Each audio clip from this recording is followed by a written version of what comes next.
Selamat jumpa dengan saya, Catur Darmayanto, yang akan berbagi pengetahuan tentang 7 penampilan peraih prestasi.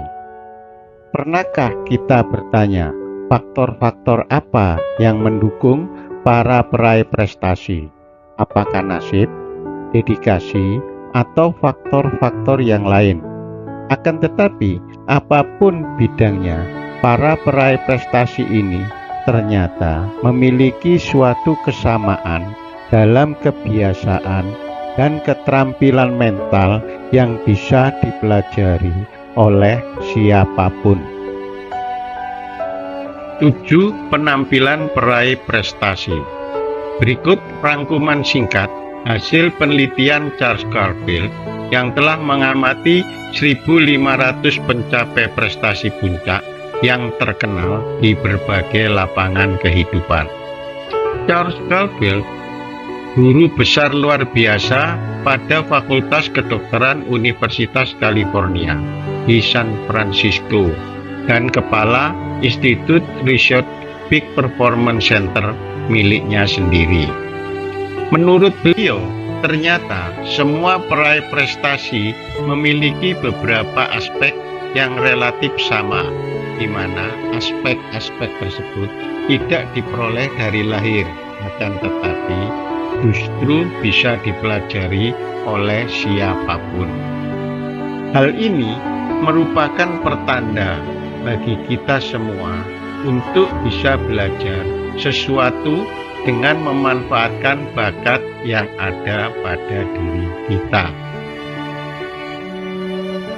Pertama, jalani kehidupan sepenuhnya.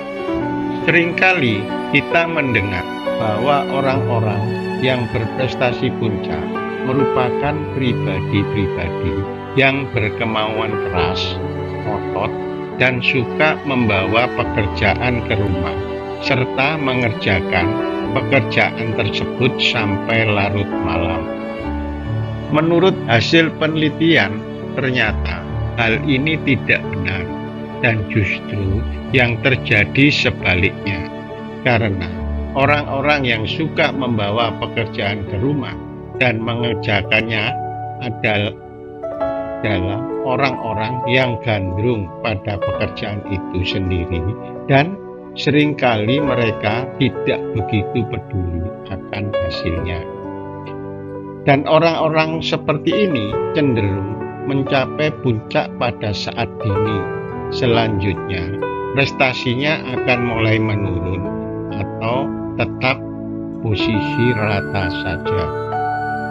Pribadi yang berpenampilan puncak, di mana mereka bekerja keras dalam batas-batas yang tegas dan jelas, karena baginya kerja bukan segala-galanya, sehingga mereka tahu bagaimana untuk santai dan bisa meninggalkan pekerjaannya di kantor untuk membina hubungan yang akrab dengan keluarga dan teman dekatnya. Kedua, pilihlah karir yang memang Anda gandrungi. Hasil dari penelitian memperlihatkan bahwa pribadi-pribadi puncak memilih pekerjaan yang memang benar-benar mereka sukai, sehingga mereka mengatur waktu kerjanya 2/3 untuk pekerjaan yang mereka sukai, dan 1/3 lagi untuk tugas-tugas yang mereka kurang senangi. Mereka mendambakan kepuasan yang berada di dalam dibanding kepuasan yang berada di luar, seperti kenaikan pangkat, gaji tinggi, dan jabatan atau kekuasaan. Namun, pada akhirnya, acap kali mereka mendapatkan 2 kepuasan sekaligus, baik kepuasan yang di dalam maupun kepuasan yang di luar. Hal ini dapat dipahami karena mereka menikmati apa yang mereka lakukan terhadap hal yang digandrungi, dan secara otomatis hasilnya menjadi lebih baik. Apabila hal tersebut adalah suatu pekerjaan yang kita tekuni, maka akhirnya gaji yang diterima juga menjadi lebih baik. Ketiga, lakukan latihan menghadapi tugas-tugas di dalam pikiran. Para pribadi puncak selalu mencoba membayangkan suatu tindakan yang akan diambil di dalam pikirannya. Kita semua tentu pernah menghayalkan suatu peristiwa yang bakal terjadi. Akan tetapi, menghayal secara pasif tidak sama dengan melakukan perhitungan mental yang melibatkan keterampilan yang bakal dibutuhkan untuk suatu aktivitas. Sebagai contoh, pegolf ternama Jack Nicklaus yang beliau bermain golf tidak akan pernah mengayunkan tongkat golfnya sebelum ia membayangkan gerakan ayunan pukulannya, arah melayangnya bola, berikut titik di mana bola golfnya akan mendarat. Keempat, kejarlah hasil, jangan kejar kesempurnaan.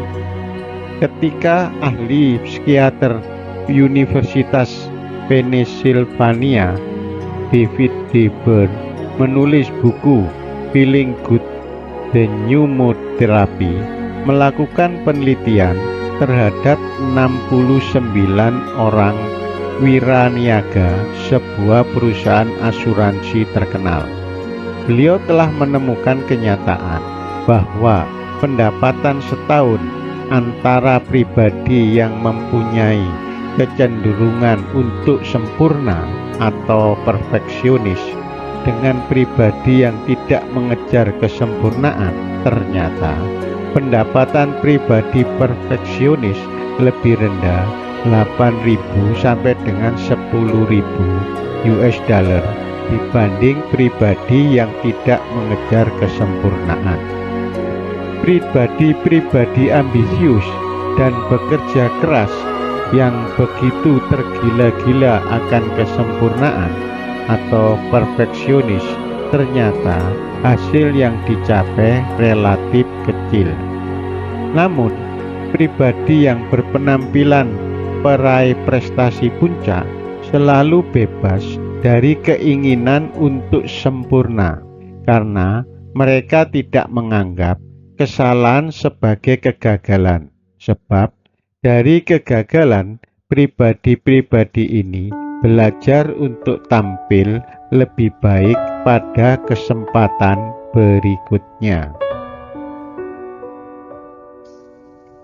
Kelima, rela menanggung risiko. Secara umum, hampir semua orang senang berada pada wilayah aman atau comfort zone dibanding mengambil suatu kesempatan baru. Artinya, orang lebih ingin tetap aman, kendati pun harus membayar pilihannya ini dengan keadaan yang biasa-biasa dan rasa bosan. Kebalikannya, pada pribadi berpenampilan peraih prestasi puncak berani memikul resiko, sebab secara cermat pribadi-pribadi ini telah mempertimbangkan bagaimana akan bersikap apabila memang terjadi kegagalan. Sebagai gambaran, pada pribadi peraih prestasi, bila mana ingin mengambil suatu keputusan penting, maka mereka membuat kalkulasi dalam khayalan, yang mana kalkulasi tersebut menghasilkan situasi yang paling buruk terhadap dirinya. Apabila rencana baru yang dijalankan mengalami kegagalan, saat terjadi kegagalan, selanjutnya diikuti dengan beberapa pertanyaan pada diri sendiri. Apa yang akan dilakukan? Apakah dirinya hidup dengan kegagalan tersebut? Dan bila mana dirinya bisa menjawab ya, maka resiko itu diambil. Namun, apabila dirinya menjawab tidak, maka peluang tersebut tidak diambil. Jadi, dengan membangun skenario kasus yang paling buruk, kita bisa membuat pilihan yang rasional. Karena apabila kita tetap terpukau oleh ketakutan, maka kita tidak akan pernah mempunyai pilihan sama sekali. Keenam, jangan menganggap sepele potensi Anda. Seringkali kita merasa bahwa kita tahu keterbatasan kita, akan tetapi dalam banyak hal yang kita tahu itu bukanlah suatu fakta nyata, hanya merupakan kepercayaan yang membatasi diri dan tidak pada tempatnya. Kepercayaan yang membatasi diri dan tidak pada tempatnya merupakan kendala terbesar untuk melakukan penampilan tingkat tinggi.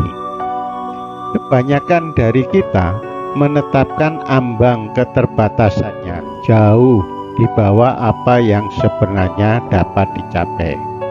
Sebagai gambaran, dahulu sebelum tahun 1950,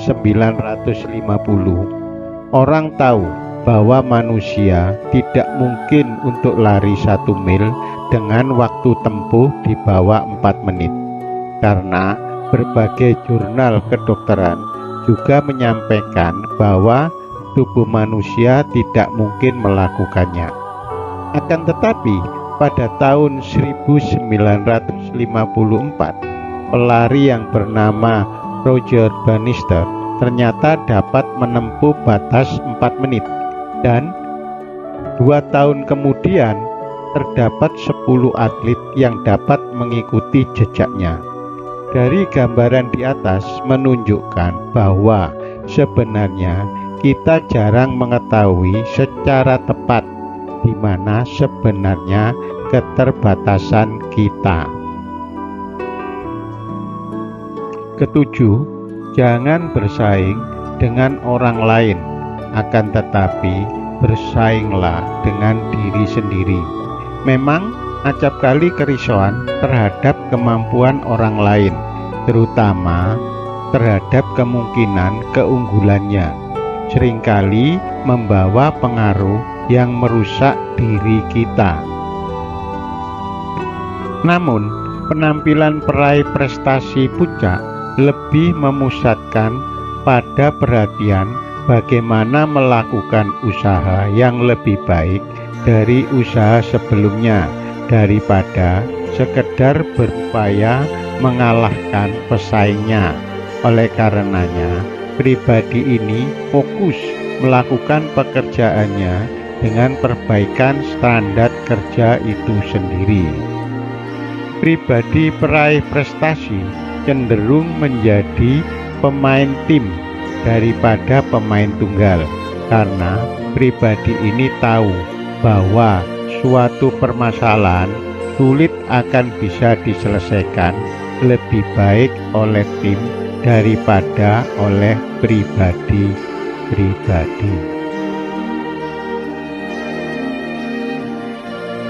Sebagai kesimpulan, apabila kita ingin lebih memanfaatkan bakat dan potensi yang ada pada kita, maka belajarlah mempergunakan keterampilan seperti yang telah dijelaskan sebelumnya. Cobalah untuk merubah kebiasaan berpikir untuk mendapatkan keterampilan yang mampu meningkatkan penampilan, produktivitas, dan kualitas keseluruhan hidup kita. Sekian, terima kasih.